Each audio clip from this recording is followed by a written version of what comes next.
दिल्ली में मोहनलाल का एक बहुत ही प्यार भरा परिवार रहता था। मोहन अपनी पत्नी और 2 बेटों के साथ रहता था। बड़ा बेटा 10 साल का था जिसका नाम था मोहन और छोटा बेटा 8 साल का था जिसका नाम था रोहन। एक रात मोहनलाल की पत्नी पड़ोस में किसी कथा में गई हुई थी। तभी उनके पिता ने कहा, रोहन मोहन काफी रात हो गई है, तुम्हारी माँ को आने में समय लग जाएगा, तुम दोनों खाना खा लो। थोड़ी देर बाद मोहन और रोहन की माँ घर वापस आ गई। इतनी देर क्यों लगा दिया आपने? मुझे और रोहन को भूख लगी है। अरे बच्चों, तो तुम लोगों को खाना खाकर सो जाना चाहिए था ना। माँ आपको अच्छी तरह पता है ना कि हम दोनों भाई बिना आप दोनों के बगैर खाना नहीं खा सकते, फिर भी आप ऐसी बातें कर रही हैं। माफ करना बच्चों, चलो खाना खाते हैं। उसके बाद रोहन और मोहन ने अपने माता पिता के साथ मिलकर खाना खाया। ये उसके परिवार का नियम था कि सब लोग एक साथ ही खाना खाते थे। धीरे धीरे उनके दोनों बच्चे बड़े हो गए। मोहन की नौकरी एक बहुत अच्छी प्राइवेट कंपनी में लग गई और वहीं रोहन की नौकरी भी किसी दूसरी कंपनी में लग गई। फिर एक दिन उनके माता पिता आपस में बातचीत कर रहे थे। हमारे बच्चे अब बड़े हो चुके हैं और अपने पैरों पर भी खड़े हो चुके हैं, क्यों ना उनकी शादी कर दे। उसने इतना बोला ही था कि तभी पंडित जी वहां टपक पड़े। उन्होंने 2 लड़कियों की फोटो टेबल पर रखी और कहा, बहन जी, मैं ऐसी फिराक में था कि आप दोनों के बेटों की शादी करवा दो। ये दोनों लड़कियां सगी बहनें हैं। मैं तो कहता हूँ एक ही मंडप के नीचे दोनों की शादी करा दीजिए। अरे पंडित जी, ये आपने बहुत अच्छा रिश्ता ढूंढा। दोनों बहनें आ जाएंगी तो आपस में लड़ेंगी नहीं, पर हाँ, शादी के बाद हमारे बच्चे बदल सकते हैं। मैं अपने बेटों को बिल्कुल बदलने नहीं दूंगी, कंट्रोल में रखूंगी सबको। अगले दिन मोहनलाल पंडित जी और अपने परिवार के साथ लड़की वालों के घर चला गया। दोनों ही लड़कियां रागिनी और राधिका बहुत सुंदर और संस्कारी थी, इसीलिए दोनों की शादी तय हो गई।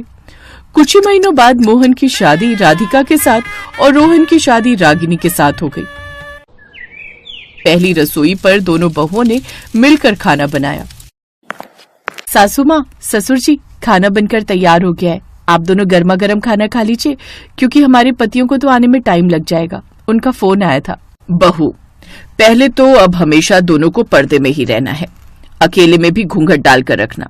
दूसरी बात, अगर हमने पहले खाना खा लिया ना तो तुम दोनों के पति तुम दोनों को ही ताने मारने लगेंगे, क्योंकि बचपन से उनकी आदत है, वो हम दोनों के बगैर खाना नहीं खाते। दोनों ने घूंघट डाल लिया। अरे नहीं माँ जी, उन्होंने तो हमें फोन करके कहा कि मम्मी पापा को खाना खिला देना, उन्हें आने में टाइम लग जाएगा। ये सुनकर उनकी सास को सदमा लगा। उन्होंने कहा, शादी से पहले जब हम दोनों को कहीं बाहर से आने में देर हो जाती थी, तब तक हमारे बेटे खाना नहीं खाते थे, तो हमारा भी फर्ज बनता है कि उन्हें आने में चाहे जितनी देर हो जाए, हम खाना नहीं खाएंगे उनके बगैर। दोनों बहुएं मुंह बनाकर अपने अपने कमरे में चली गई। जब रात को मोहन और रोहन घर आए, तब एक साथ बैठकर सभी ने खाना खाया। खाना खाने के बाद अपने अपने कमरे में। राधिका, तुम्हारा मुंह क्यों फूला हुआ है? तुम दोनों भाई अभी तक छोटे बच्चे हो क्या? मैंने कितने मन से खाना बनाया था। सोचा था कि हम दोनों अपने कमरे में एक ही थाली में खाना खाएंगे। आप एक निवाला मुझे खिलाओगे और मैं एक निवाला आपको खिलाऊंगी। पर सासू माँ और ससुर जी तो अभी तक बच्चे ही हैं, ऊपर से हमें पर्दे में भी रखना चाहती हैं। इतनी छोटी सी बात पे नाराज हो गई तुम टेंशन ना लो, कल तुम चुपके से अपना खाना हमारे कमरे में रख लेना। मैं देर से आऊंगा, कोई ना कोई बहाना बना दूंगा, और घूंघट डाल लोगी तो क्या होगा। वहीं दूसरे कमरे में रागिनी और रोहन भी यही सब बातें करने लगे। खैर, अगली रात राधिका ने खाना लाकर टेबल पर रख दिया। वहां पर उसके सास ससुर भी बैठे थे। सासू माँ, ससुर जी, मोहन ने बोला है कि उन्हें आज आने में लेट हो जाएगा और मैं आप दोनों को खाना खिला दूं। अगर मैंने आप लोगों को खाना नहीं खिलाया तो वो मुझ पर गुस्सा करने लगेंगे। पहले अपना घूंघट थोड़ा और नीचे कर, और दूसरी बात, मोहन कोई गुस्सा नहीं करेगा। मैं अपने बेटे को अच्छी तरह जानती हूँ, भले ही वो बाहर से खाना खा कर आए, फिर भी हमारे साथ वो खाना जरूर खाता है। एक बार फिर से राधिका का मुंह बन गया। देर रात जब मोहन घर आया तब सब खाने की टेबल पर ही बैठे थे। रोहन और उसकी बीवी भी वहीं पर थी। माँ, मैंने राधिका से कहा था कि आप दोनों को खाना खिला दे। आप लोगों ने अभी तक खाना नहीं खाया। मेरी कंपनी में आज एक पार्टी थी तो वहीं खाना खा लिया था मैंने। अरे बेटा, शादी से पहले भी तो कंपनी से खाना खाकर आता था कभी कभी, लेकिन फिर भी हमारे साथ थोड़ा बहुत खाना तो खा ही लेता था। बैठ जा, खाना खा ले। पिताजी, अब मैं बच्चा नहीं रहा, और वैसे मेरे पेट में गैस बन रही है, मैं नहीं खा सकता। इतना बोलकर मोहन सीधा अपने कमरे में चला गया। अरे कोई बात नहीं भाभी, आप हमारे साथ बैठकर खाना खा लो। भैया का मूड नहीं होगा आज। अरे नहीं देवर जी, मैंने तो आज व्रत रखा है, आप लोग आराम से खा लीजिए। इतना बोलकर राधिका अपने कमरे में चली गई। इधर उसके सास ससुर को दुख हुआ। तुम तो इन्हें पर्दे में रखने वाली थी, अब कुछ समझ आ रहा है। हमारे घर में पर्दे के ऊपर एक दूसरा पर्दा पड़ने वाला है जल्द ही। दूसरी तरफ राधिका और मोहन एक ही थाली में एक दूसरे को खाना खिला रहे थे। अब तो तुम खुश हो ना मेरी प्यारी राधिका? हाँ, अब मैं बहुत खुश हूँ। कम से कम सास ससुर को सोचना चाहिए कि शादी के बाद अपने बच्चों को थोड़ी प्राइवेसी देनी चाहिए। वो लोग तो अभी बिल्कुल बच्चा समझते हैं तुम दोनों को। हर वक्त सासू माँ हमें पर्दे में रखना चाहती हैं। हमारी भी कोई आजादी है। खैर, ऐसे ही दिन बीत रहे थे। एक दिन रोहन के माँ बाप ने उससे कहा, अरे रोहन बेटा, 2 दिन बाद मोहन का जन्मदिन है। मैं सोच रही हूँ कि ये जन्मदिन पूरा मोहल्ला देखे। बड़ी धूमधाम से करेंगे उसका जन्मदिन इस बार। अरे माँ, अगर ऐसा कोई प्लान था तो मुझे पहले बताना चाहिए था। मैंने तो रागिनी के साथ कल ही कश्मीर जाने का प्लान बना लिया है। टिकट भी हो गई है। कोई बात नहीं बेटा, रहने दे। रोहन अपने कमरे में चला गया। वहाँ पर रागिनी मौजूद थी। आपने मुझे बताया नहीं कि हम लोग कश्मीर जाने वाले हैं। अरे क्या बताऊं रागिनी, ये प्लान तो अभी अभी बना। भैया के जन्मदिन में पूरा मोहल्ला आएगा। मेरा ही सारा पैसा खर्च होगा। हम लोगों की भी कोई जिंदगी है कि नहीं? कल ही हम लोग कश्मीर चलते हैं। रागिनी और रोहन अगले दिन कश्मीर घूमने निकल गए। दूसरी तरफ अपने जन्मदिन वाले दिन मोहन भी अपनी पत्नी को लेकर मनाली घूमने निकल गए। अब उनके माँ बाप दुखी हो गए। अरे उदास मत हो तुम, शादी के बाद अच्छे अच्छे बदल जाते हैं। सब बदल जाते हैं ये तो मुझे पता था, लेकिन मुझे ये नहीं पता था कि मेरे बच्चे भी बदल सकते हैं। एक ही छत के नीचे रहकर सभी लोग पर्दे में रहने लगे हैं। दोनों भाइयों की जिंदगी तो अलग अलग रास्ते पर ही चली गई है। तो इस तरह से अब दोनों भाई अपना पूरा टाइम अपनी बीवियों को ही देने लगे। न ही वो किसी फैमिली फंक्शन में जाते थे और न ही घर में एक साथ बैठकर खाना खाते थे। कुछ सालों बाद रागिनी ने एक सुंदर बेटी को जन्म दिया। वहीं राधिका ने एक बेटे को जन्म दिया। कुछ महीनों बाद मोहन और रोहन अपनी अपनी बीवियों के साथ अपने माता पिता के सामने आए। माँ पिताजी, हम लोगों ने फैसला किया कि हम दोनों अपने बच्चों का मुंडन हरिद्वार चलकर करेंगे। ये तो बहुत अच्छा सोचा है तुम दोनों ने। अच्छे से जाओ, अपने बच्चों का मुंडन कराओ। किसी चीज की कमी हो तो बताना। ये क्या कह रहे हैं आप लोग? आप लोग हमारे बच्चों के मुंडन में शामिल नहीं होंगे? बच्चों, अगर ऐसा कुछ था तो पहले बताना चाहिए था।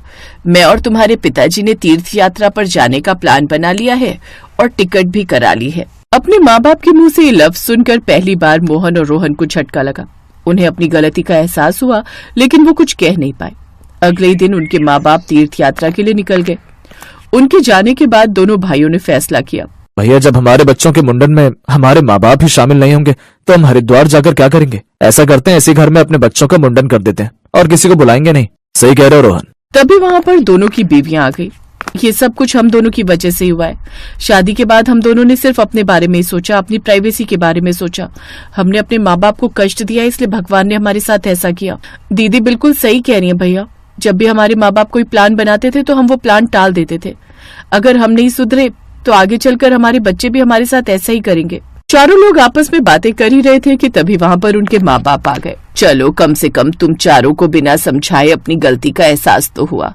एक ही छत के नीचे पर्दे में नहीं रहना चाहिए। अगर तुम दोनों को प्राइवेसी चाहिए थी तो हमसे एक बार बोल देते। हम लोग मना थोड़ा ही करते, लेकिन एक दूसरे से नजरें चुराना, बहाने बनाना, झूठ बोलना, ये बहुत गलत बात है। ससुर जी, इसमें आपके बेटों की कोई गलती नहीं है। सारी गलती हम दोनों की है। दीदी बिल्कुल सही कह रही हैं। हमें माफ कर दीजिए। हम ये पर्दा हमेशा के लिए हटा देंगे। माँ, अब हमें माफ भी कर दो ना। बच्चों से तो गलती हो ही जाती है, लेकिन आप लोग तो तीर्थ यात्रा पर निकले थे ना, इतनी जल्दी कैसे आ गए? हम लोगों ने तो ये सारा नाटक तुम लोगों को सबक सिखाने के लिए किया था। कल हम सब एक साथ हरिद्वार के लिए निकलेंगे। अगले दिन पूरा परिवार हरिद्वार गया और दोनों बच्चों का मुंडन किया गया। उस दिन के बाद परिवार के बीच जो पर्दा पड़ गया था वो हमेशा के लिए हट गया। अब सभी लोग एक साथ खुशी खुशी पहले की तरह अपनी जिंदगी बिताने लगे। सपना के ससुराल में रिवाज था कि शादी के बाद बहू 1.25 महीने तक घूंघट में रहती है, इसलिए सपना को अगले 1.25 महीने तक घूंघट में रहना था। सपना बड़ों का बहुत सम्मान करती थी, इसलिए उसने अगले कुछ दिनों के लिए घूंघट कर लिया।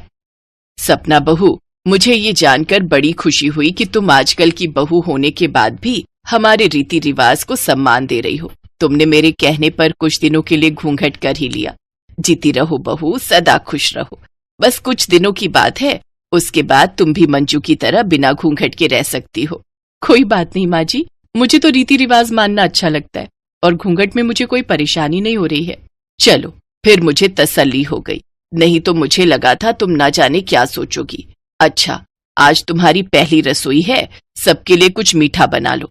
चलो, मैं तुम्हें रसोई दिखा देती हूँ। मंजू बहू, सपना के साथ रसोई में खड़ी हो जाना। उसे किसी भी चीज की जरूरत होगी तो तुम दे देना। अब तुम बड़ी बहू हो और साथ में जेठानी के फर्ज भी निभाओ। सपना तुम्हारी देवरानी है, तुम्हें उसका पूरा ख्याल रखना है। माँ जी आप चिंता मत करो, मेरे होते हुए सपना को कोई परेशानी नहीं होगी। सपना मेरी छोटी बहन की तरह है, मैं इसका पूरा ख्याल रखूंगी। चलो रसोई में चलते हैं, तुम खीर हलवा जो भी बनाना है बना लेना, मैं तुम्हें सामान दे देती हूँ। सपना मंजू को रसोई में ले जाती है। मंजू भाभी मैं खीर बना लेती हूँ, आप मुझे खीर का सामान बता दीजिए कहाँ रखा है। अच्छा तो तुम खीर बनाने वाली हो, ठीक है मैं तुम्हें खीर का सामान दे देती हूँ। मंजू बहू ये लो बादाम काजू किशमिश और बाकी के ड्राई फ्रूट मैंने मंगवा लिए हैं। तुम कह रही थी ना कि खत्म हो गए, लो डिब्बे में भर दो और सपना को भी मीठे के लिए दे देना। जी माँ जी।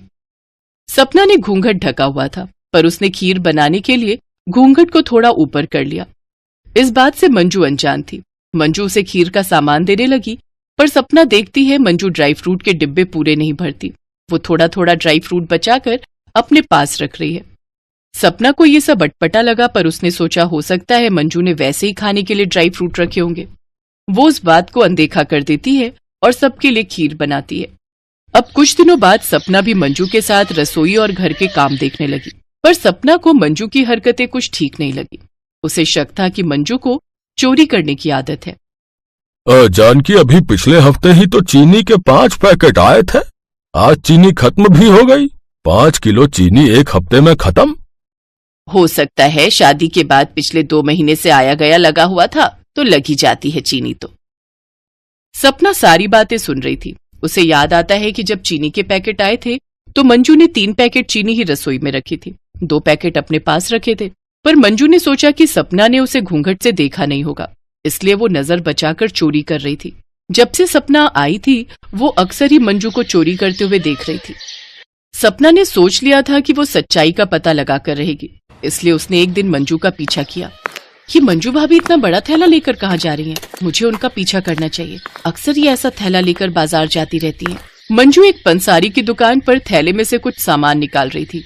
भैया जी इस सामान के बताओ कितने पैसे हुए, तौल कर बताओ। ये सारा सामान आपका पूरे 12,000 का है। ठीक है लाओ, आप मुझे 12,000 रुपए दे दो। मंजू ने 12,000 रुपए लिए और चुपचाप घर आ गई। ये तो बहुत गलत बात है, भाभी चोरी करके सामान बेचती हैं। मुझे भाभी को सही राह पर लाना होगा। ये रोजाना चोरी की आदत अच्छी बात नहीं है, पर ये चोरी कर क्यों रही है मुझे ये भी तो नहीं पता। एक बार दुकानदार से पूछती हूँ, शायद कुछ पता चल जाए। सपना दुकानदार के पास जाती है। भैया जी जो अभी आपको सामान बेचकर गई है क्या वो अक्सर आपके पास आती है? हाँ वो बहन जी तो अक्सर ही मेरे पास सामान बेचने के लिए लाती रहती हैं। सामान बढ़िया होता है तो मैं खरीद लेता हूँ। अगर आप मुझे सामान दोगे तो मैं आपसे भी खरीद लूंगा, पर दाम कम दूंगा। ठीक है भैया, नमस्ते। सपना समझ जाती है कि मंजू को सच में चोरी की आदत है, पर मंजू की चोरी की आदत को कैसे छुड़ाया जाए और मंजू चोरी क्यों करती है इसका भी पता लगाना जरूरी है। ये सब बातें सपना के दिमाग में घूम रही थी। सपना घर पहुंचती है तो उसकी सास गुस्से में थी। माँ जी ऐसे पीतल की 5 कटोरी एक साथ कौन चुरा सकता है?